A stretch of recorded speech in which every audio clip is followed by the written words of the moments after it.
নমস্কার বন্ধুরা, সুচিত্রাস ব্লগ থেকে তোমাদেরকে জানাই স্বাগত। আশা করি তোমরা ভালো আছো। আজকে আবার তোমাদের সামনে আরেকটি ভিডিও নিয়ে এলাম। দেখো, আজকে আমি ডুমুর দিয়ে দুটো রেসিপি করব। তো প্রথমে আমি ডুমুরগুলো দেখো কেটে নিয়েছি, কেটে ধুয়ে নিয়ে তুলে নিচ্ছি। সঙ্গে একটা আলু কেটে দিয়েছি, এটাতে আমি ভাজি করব। তো আমি একটু ভাপ দিয়ে নেব এটা। আর একটা করব, আমি ডুমুর দিয়ে বাটা রেসিপি করব।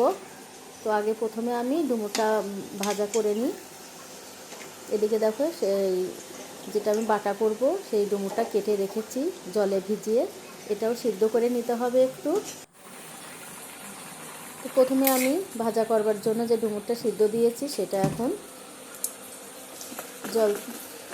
গরম জলটা ছেঁকে তুলে নিচ্ছি।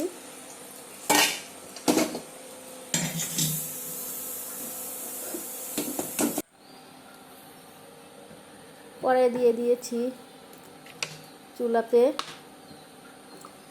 কড়াইয়ে তেল দিয়ে দিলাম।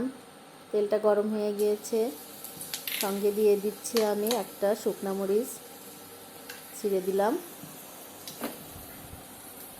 কাঁচামরিচ কুচি করে রেখেছিলাম, কাঁচামরিচ আর পেঁয়াজটা দিয়ে তেলে একটু ভাজা ভাজা করে নিচ্ছি।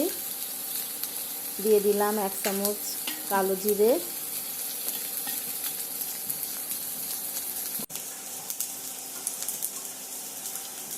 হাফ চামচের কম হলুদ দিয়ে দিলাম। হলুদটা যে কোনো ভাজার সময় তেলের উপর দিলে কালারটা ভালো হয়।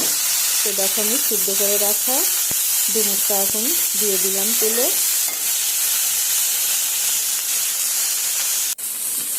পরিমাণ মতো লবণ দিয়ে দিলাম, ধনিয়া পাতা ছিটিয়ে দিলাম। ভাজা ভাজা করে নামিয়ে নেব। আর এদিকে দেখো, বাটা করব যে ডুমুরটা সেটা সিদ্ধ করে নিয়েছি। কড়াই দিয়ে দিয়েছি তেল, মাঝারি সাইজে 3টা শুকনো মরিচ নিয়েছি, ভেজে তুলে নিচ্ছি।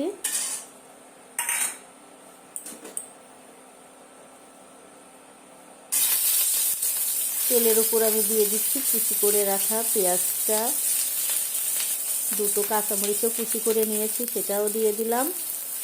আর রসুন, এই 3টা জিনিস দিয়ে একসঙ্গে আমি একটু ভেজে নেব। কালো জিরা দিয়ে দিয়েছি, ধনিয়া পাতাটা দিয়ে ভাজা ভাজা করে নিলাম।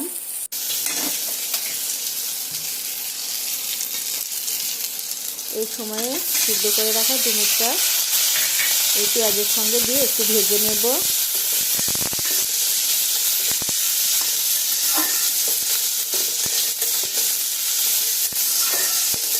একটু হালকা ভাজা ভাজা করে নেব।